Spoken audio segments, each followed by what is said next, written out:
Children, आषाढ़ का एक दिन हम पढ़ रहे थे जिसमें हमने अब तक पढ़ लिया है कि प्रियंगु मंजरी जो है मल्लिका के घर में आई है और उसने मल्लिका को बहुत सारा ऑफ़र भी दिया है कि वो उसका घर बना देगी, उसकी शादी भी करवा देगी। और उसी बीच में विलोम का ही प्रवेश होता है और विलोम बोलता है कि उसे कि कालिदास भी यहाँ पर आया है लेकिन वो मल्लिका से नहीं मिलने आया है, उसे यहाँ पर आना चाहिए। फिर उसके बात को सुनकर अंबिका बोलती है उसकी हिम्मत ही नहीं आ सकता, वो कैसे नज़र मिला सकता है बोले हमसे आकर के, क्योंकि उसने तो उज्जैनी में जाकर शादी कर ली, तो अब वो कैसे आ सकता है, उसका मैंने वो हमसे नज़र ही नहीं मिला सकता, ऐसा क्या अंबिका ही बोलती है। तब मल्लिका जो है विलोम को रोकती है, बोलती है कि आप इस तरह की कोई बात न मत कीजिए, माँ की तबीयत खराब है। और इस तरह की बात जो है माँ को और भी अधिक परेशान कर देती है, जो कि हमने पेज नंबर 81 तक पढ़ा है। आज हम 82 से स्टार्ट कर रहे हैं, ठीक है। हृदय प्राप्त हो तो मल्लिका बोलती है मैंने आपसे अनुरोध किया है आर्य विलोम कि इस समय माँ को विश्राम करने दीजिए, उनकी बातों से माँ का मन विक्षुब्ध हो जाता है। तो मल्लिका बोलती है कि जब भी आप तो कालिदास जी के बारे में बात करते हैं तो माँ उससे परेशान हो जाती है, और ये मैं नहीं चाहती हूँ कि माँ इस समय परेशान हो क्योंकि उनकी तबीयत ठीक नहीं है। विलोम, मेरी बातों से अंबिका का मन विक्षुब्ध होता है, ये समझता हूँ, मैं समझता हूँ कि इसके कारण दूसरे हैं। अंबिका जानती है कि किन कारणों से उनका मन विक्षुब्ध होता है। तो विलोम बोलने लगता, बोले हो ही नहीं सकता, बोले कि मेरे कारण से उनका मन दुखी नहीं हो, उनके मन में दुख है, जिस कारण से वो कारण कुछ और ही है। मैं भी उन कारणों को समझता हूँ, इसलिए बहुत सी बातें जो अंबिका के मन में रहती है मैं मुंह से कह देता हूँ, ठीक है। तो विलोम बोलता है कि मैं जानता हूँ कि अंबिका की तकलीफ क्या है, वो तो नहीं बोल पाती है, लेकिन मैं उसकी मन की बातों को अपने मुख से उन चीज़ों को बोलकर कह देता हूँ। तो मैं मेरा यहाँ होना अखर रहा है, मैं जानता हूँ यह घर यह कोई नई बात नहीं है, परंतु मैं कुछ देर और यहाँ रहना चाहता हूँ।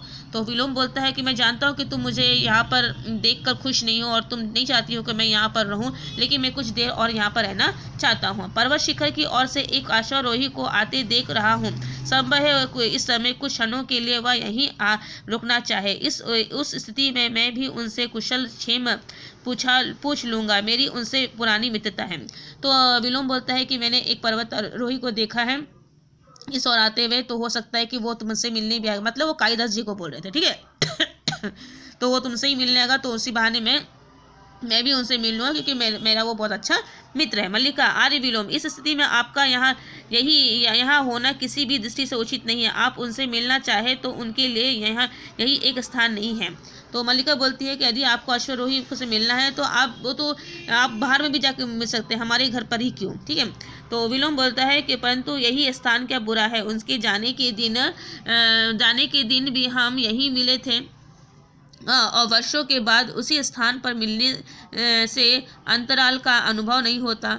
तो बोले जब वो यहाँ से गया था तो उस समय भी हम इसी घर में मिले थे, और जब वो वापस आ रहा है तो हम यहाँ से मिलेंगे, बोले यहीं मिलेंगे, तो क्या इतने दिनों से जो मुलाकात नहीं हो उसका भी अनुभव भी नहीं होगा। मल्लिका, मैं अनुरोध करती हूँ आप इस समय यहाँ से ठहरने का हट ना करें, मैं कह रही हूँ आप चले जाएं, यह मेरा घर है, मैं नहीं चाहती कि आप इस समय मेरे घर में हो, ठीक है। माँ इनसे कह दो यहाँ से चले जाए, मैं नहीं चाहती इस समय यहाँ कोई अयाचित स्थिति उत्पन्न हो, तुम स्वस्थ नहीं हो और मैं नहीं चाहती कोई भी ऐसी बात हो जिसका तुम्हारे स्वास्थ्य पर विपरीत प्रभाव पड़े।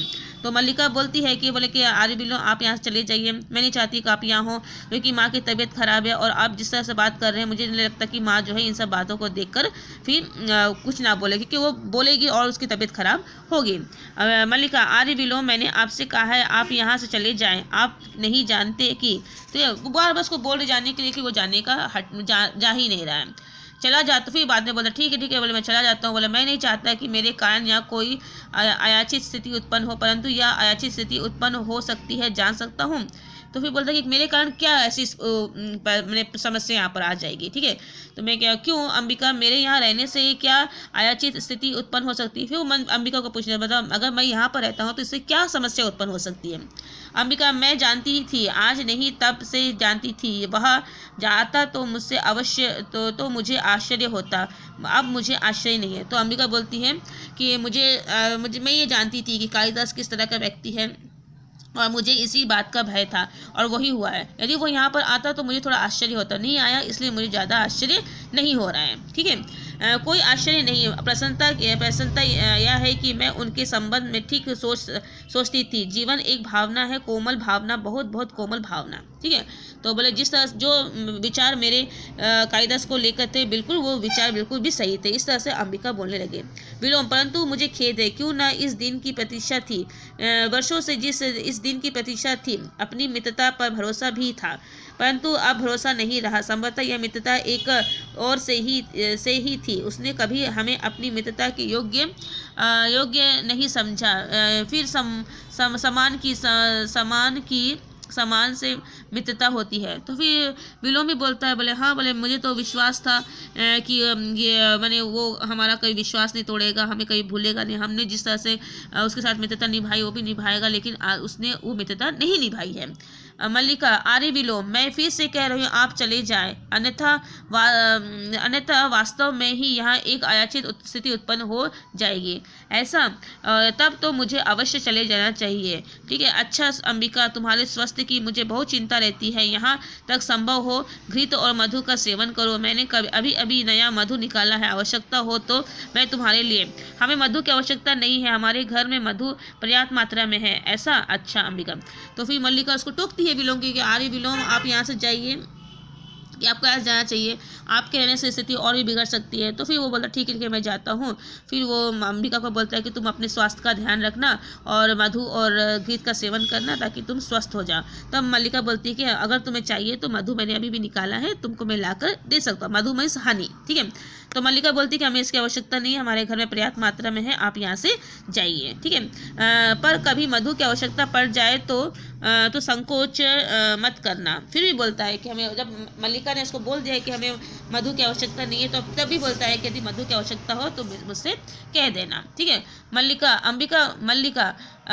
कैफी कहे अंबिका, अब भी रोती हो उसके लिए, उस व्यक्ति के लिए जिसने मल्लिका, उसके संबंध में कुछ मत कहो माँ, कुछ मत कहो। ठीक है, तो फिर जैसा ही विलोम चल जाता है, मल्लिका जो है थोड़ी सी भावुक हो जाती है, थोड़े से। ठीक है, और तब उसकी माँ उसको देखती है तो वो समझाती है, उसके लिए रो रही हो जिसने तुम्हारे बारे में सोचा नहीं और वहाँ जाके शादी कर ली, उस व्यक्ति के लिए तुम अपना जीवन नष्ट कर रही हो। तो फिर तब भी मल्लिका बोलती है कि आप उसके बारे में कुछ मत बोलिए, मैं कुछ मत कहिए। उसके बाद सिसकने लगती है अंबिका, उसे सहारे से वहीं बैठा देती है और उसकी सिसकियों के पर झुक कर जाती है और उसकी सिसकती पीठ पर झुक जाती है, मतलब वो सिर को नीचे रखकर जो है अंबिका रोने लगती है। ठीक है, तो इस तरह से आपका जो सेकंड पार्ट है अब इस वीडियो मैंने नाटक का, वो आपका कंप्लीट हुआ है। अब हम थर्ड पार्ट स्टार्ट करेंगे, जो कि मैं नेक्स्ट वीडियो में कर रही हूँ। आप थर्ड पार्ट नेक्स्ट वीडियो में देखेंगे। ठीक है, आप पढ़िए, देखिए, अगर कोई भी समझ में नहीं आता है तो मुझसे ज़रूर पूछिए, कुछ भी नहीं समझ में आता है तो मुझसे पूछिए। ठीक है, थैंक यू।